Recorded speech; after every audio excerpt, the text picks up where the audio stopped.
Hello and welcome to the studio. My name is Ashley Legenzoff, and our guest today needs no introduction. She's one of our guidance counselors who faithfully keeps our school together through hard work and grace. Miss Hannah Smith, thank you so much for coming to the studio. Through grace. Wow. Yes. Thank y'all for having me. So, just to start off, what was it like growing in Louisiana, and how does it differ from Birmingham? Yeah, I loved it.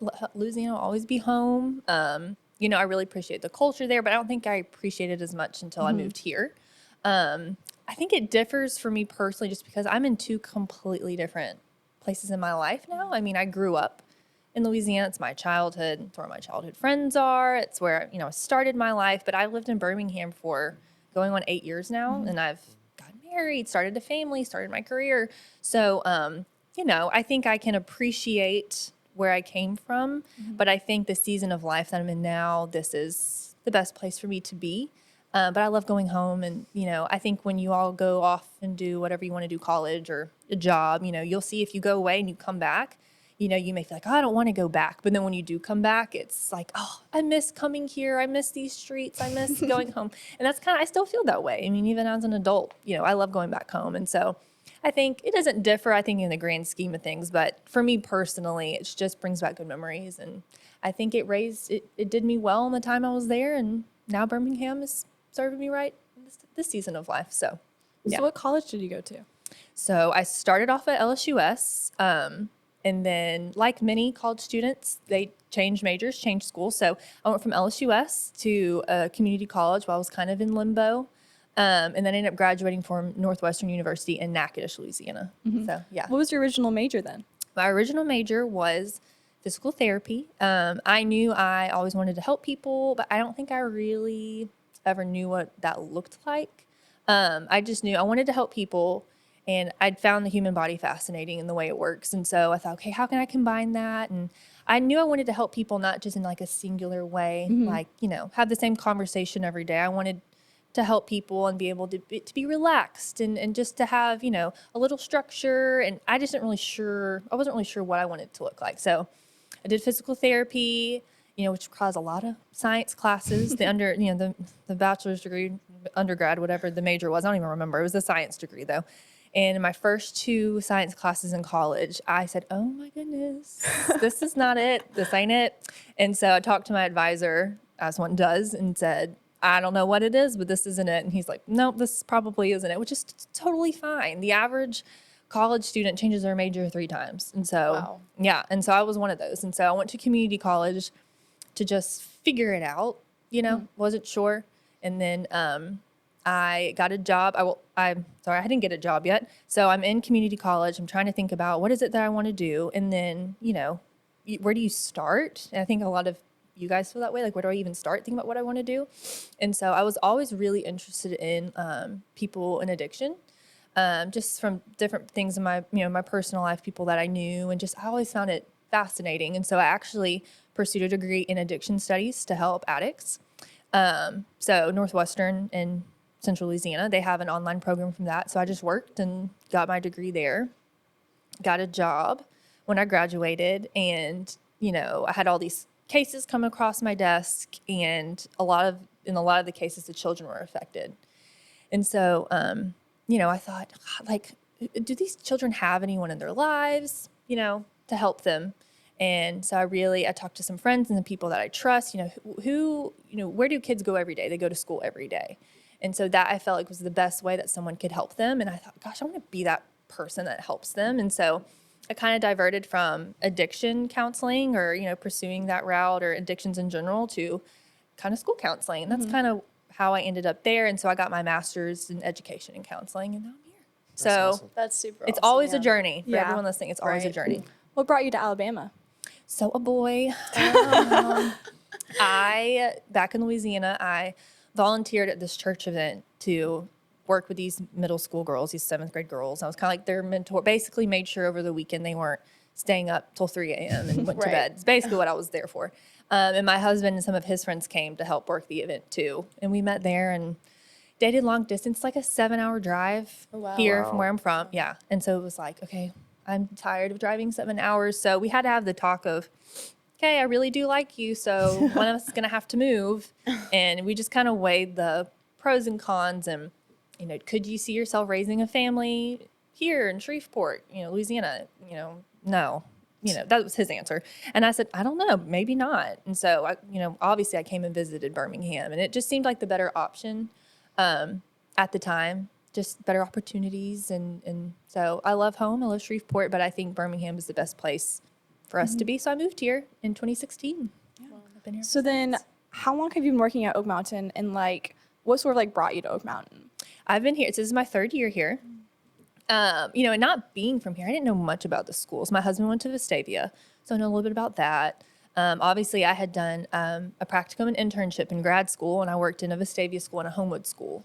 And those were both great schools. And honestly, when you're first out of college, you're kind of like, I'll take whatever I can get. Right. But that wasn't really my mindset. I thought I don't want to just settle for the first thing. I mean, I want to find a place where I feel like, I belong, because, you'll see as you pursue your career, is it a match for both of you, both the employer and the employee? Am I a good fit here, and are you a good fit for me? And so just interviewing, and I think that it's such a diverse school in so many different ways.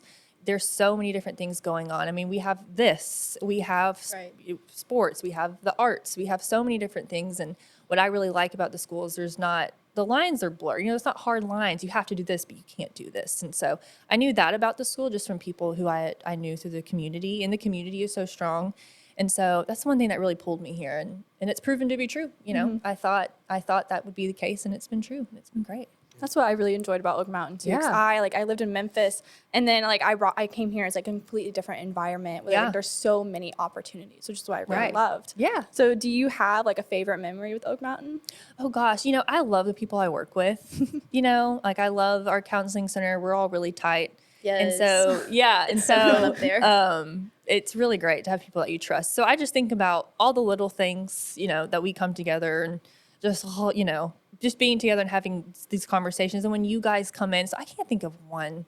Really can't think of just one memory. We were always, as much as we act like we hate it, we do enjoy participating in the pep rallies. The dances. And stuff. We really are invested in them. So please cheer for us, because we're very sore afterwards for moving that much. But I think it's just the daily things. Just there's so many times where you think, oh, this is gonna be a core memory. And it's usually not. It's it's usually the little things that you look back on, and you're like, I just really enjoyed being with my favorite people and students that I know trust me, and getting to talk with them. So, and this is a bad answer, but I don't think I can think of one thing. It's just more, I think it just depends on what's going on. Certain days we'll look back on certain memories, and they strike a chord a little stronger than others. So I think right now in this season, because it's really hectic, just with course selection stuff, graduation, and making sure you guys graduate, we're kind of reflecting on the easier days when we all get to talk a little more and hang out with each other, and hang out with the students more. This time we're not as available.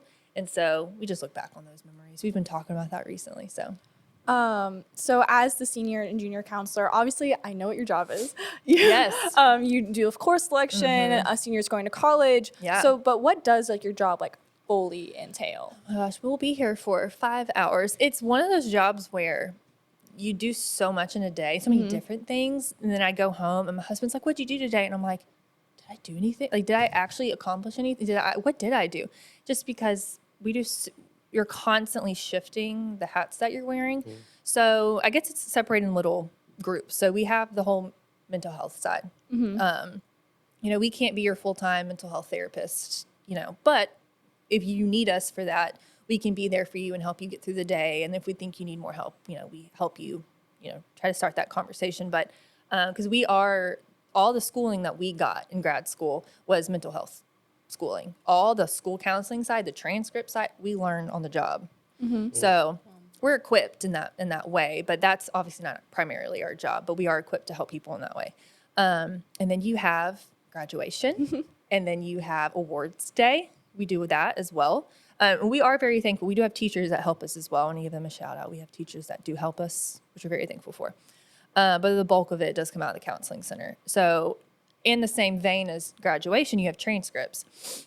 So every single one of you have a transcript, and we all have binders. I have a binder this big of my wow. junior transcripts. I've seen it. It's Ooh, huge. senior Wow. transcripts, and at least twice a year I have to go through every single one of my students' transcripts and look through every single one of the classes they've ever taken Wow. and mark off and make sure that you're good to graduate. And Wow. even then, sometimes things still slide, not often. We're like, oh my goodness, I got to get them in this, art class, So that's why if your counselor's ever had to talk with you about course selection and we're like, no, you need to do this, that's why I promise we don't want to just make you take things. And then we have testing, work keys, ACT, pre-ACT, PSAT, ACT. That's a lot, That all yeah. comes through us. We do all of that. And all of those things takes months of preparation. Yeah. Like ACT is 4 hours. We prepare for Miss Henson is kind of in charge of ACT right now, and she's been preparing for it since like September. Wow. Wow. And so it's usually a lot of prep work, and then the day of, then it's over. Yeah. Like graduation awards, all of that. And then we just have like the emails, the daily emails we get from students, academic advising. Hey, I don't know what college does, da-da-da. I don't know either. Let's look at it together, because we don't know it all. And we will tell you we don't know it. We're not going to pretend like we know it. And then anytime like students outside of here, maybe transfer students, have a question about something, we're the people that they ask. I mean, I'm just trying to think of I'm going to miss something and all the other counselors going to be mad at me I missed it. But lots of different hats, lots of different things. Just, parents who have certain questions, students have certain questions. And there's things that go on that y'all don't even know about that just we have to do to keep the school running and make Right. sure that you're graduating and make sure we're on top of things. Every day looks different. So if you want a job where every day looks different, come on in the counseling center and we'll tell you about it. But we love it. Every day just looks different though. And so like today, I may do a lot of emailing, and then tomorrow I may not even sit at my desk. Yeah. So yeah. Do you have a favorite thing that you like doing? Oh gosh. I mean, it just sometimes, counselors are interesting people. We're not exactly extroverts. We actually really don't like talking that much. That's why we're counselors, because we like to listen. But we have that side of us where we have to be. But so sometimes I really like just being at my desk and doing all the tasks. And then sometimes like, oh my gosh, I need to talk to somebody, like going crazy. And so I think, our favorite thing is definitely talking to you guys and just, sometimes we'll talk to a student one time. You don't only need to talk to us one time. And then we have some that we talk to regularly. And that's fun too, because you get to build this relationship and this trust. And that's where I feel like we're most effective at our jobs, is when we really get to know students, because they trust us and we trust that they're going to listen to us. And you don't have to do it. Most of the time, we don't even like to give advice. We like for you to reflect on what you think you should do. Yeah. And, you'll learn better that way anyway. Right. So I think my favorite part is just building those relationships, establishing that trust, and watching you guys go off and live your life. It's sad, but, and I think too, as seniors, because you're all seniors. Yes. Yeah. And y'all freak out, as probably you should, end of junior year, early senior What? year. No. What am I going to do with Not my at life? all. Yeah, right? I mean, I did too. We all do. I still freak out. What am I doing with my life? But, what am I going to do? Where am I going to college? Do I want to go to college? Right. And we're like, you'll figure it out. I promise you'll figure it out. And then it's fun to see come spring. I told you you'd figure it out. You know what I mean? And you don't have to figure out your whole life. Just figure out your next step. You know what I mean? Just put one foot in front of the other. And then probably lastly, one of my favorite parts is when I get to sit on the stage at graduation and look at everybody. And it it hurts a little bit because I know I'll probably never see you again. Right. You know what I mean? Which is sad, but that's what's supposed to happen. You know what I mean? If I see you back in here attending class and something's wrong, you didn't pass, and that's not good. So, it's good to look out and see you guys and know that you're ready. You may not seem ready, you may not feel like you're ready, but you're ready, and giving you that diploma and watching you walk out. So what do you do outside of school? As least as possible. I think, like, again, I don't using the word season of life, but I am in this time off. I just had a daughter in July. She's 6 months old. So, I think I'm at that point in my life right now where I don't really get to have a lot of hobbies. I don't really have a lot of spare time, but that's fine. Like, I know one day I'll have plenty of spare time and I will want this time back. So I wish I could have it back. So I just go home, take care of her, make sure she's, fed and alive, and put her to bed, and then I kind of just hang out and sit down, and my husband and I watch TV, or sometimes I don't, just go to bed. I have dogs, but any really free time I have, I usually go and see my family, or they come and see me. And so it's just a lot of hanging out, normal stuff. I don't really have, I've gone back into reading. It's about the most exciting thing that's happened recently, but I think that's how it's supposed to be right now. And so I'm not mad about it. Just enjoy. So as least as possible would be my answer outside That's of great. school. Yeah, yeah. Do you have any advice for those about to go through course selection? Oh my goodness. Yes. Yeah. It's about to ramp up. Couple things. If you know you have a lot outside of school, right? Maybe you're involved in a lot of, extracurriculars or in sports, or maybe you have a job. Please keep that in mind as you go forward. So many times we see students who sign up for all these things and they do fine in the fall, but then their spring sport comes up and they are like, I can't manage this. And I'm like, did you know you were going to do this? And I was like, well, yeah. And I'm like, why? Oh, why would you do this? I don't know. And I get it, because you do want to push yourself. And a lot of students have a lot of high expectations for themselves. So I would just say, keep those expectations realistic, because if they're so far out of reach, you're just setting yourself up for failure. And then it snowballs, because then you are stressed and you can't sleep, and then you don't do well, and it just keeps going. Also, listen to your teachers. If you're not sure what classes you should I take a harder class or not, talk to your teachers. I'm glad, a lot of students will ask us, and I'm like, I'm glad you trust me, but I don't know that much about math. Like, ask your math teacher and listen to them, because a lot of times they'll tell you what your skill level is and what you're capable of. And if you decide to override that and go against what they suggest, then that's on you, and you just have to figure it out. But listen to your teachers and listen to what they have to say, and push yourself, be challenged. But it's better to make a good grade in a class, a regular class maybe even, and then take APs and all these honors and not do well. No, what's the point? It hurts your GPA more if you do it that way. Yeah. People think, I think sometimes, I get the boost though. Yeah, but if you make a C, it doesn't matter, So keep that in mind. And then also, I think when you're picking electives, choose stuff that you're interested in, because you want you to enjoy high school. You only get high school for 4 years. Promise you one day you're going to look back and say, I wish I would have done more, or sometimes I wish I would have done less. So just consider, how can I make the most out of my high school years, and just take it from there. So, since there are 3 people at this table about to graduate, what advice do you have those who are going to graduate? Oh man, okay. I need to think back to when I was about to graduate. I did have that feeling of, and I hope maybe y'all do, maybe y'all don't, I need to know what I'm doing with my life. I am 18 right now. and I need to know what's going to happen between now and the day I die. No, you don't. Like, it will change. Now, maybe not, maybe not the main things will change, but the path you think it looks like, something will change in between. And it's okay. Like I said earlier, I think the average time that college students change their major, it's 3 times. And that's the average. So some people do way more, some people do way less, and it's okay. And chances are you'll start off with one thing, you'll get a job, and then you'll learn in the job, I don't like this, and you'll divert. That's what happened to me. And so my advice would be, don't try to figure it all out right now. Just make a plan, work hard. As long as you work hard, you'll figure it out.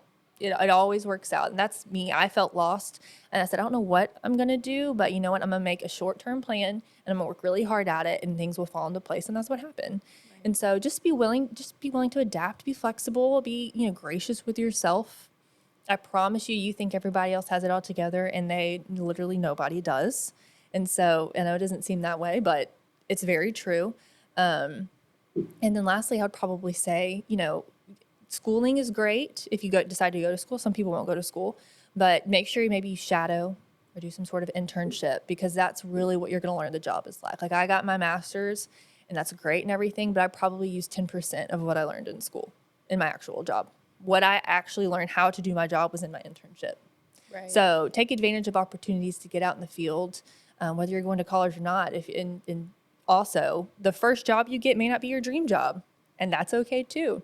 So I think, we have a tendency as human beings to think, if I don't have it now, then I won't ever have it. And I like the quote that you can have it all, you just can't have it all at once.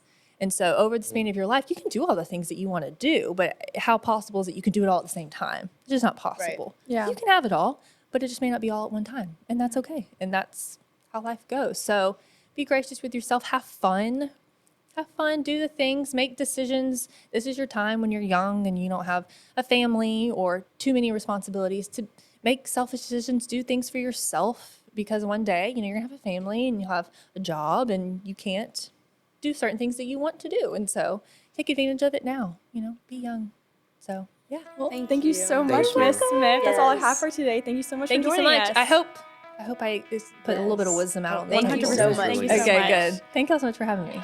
Thank you so much for tuning in today. You can follow us at our social medias at Oak MTN Media on Facebook, Twitter, and Instagram and YouTube. Thank you so much.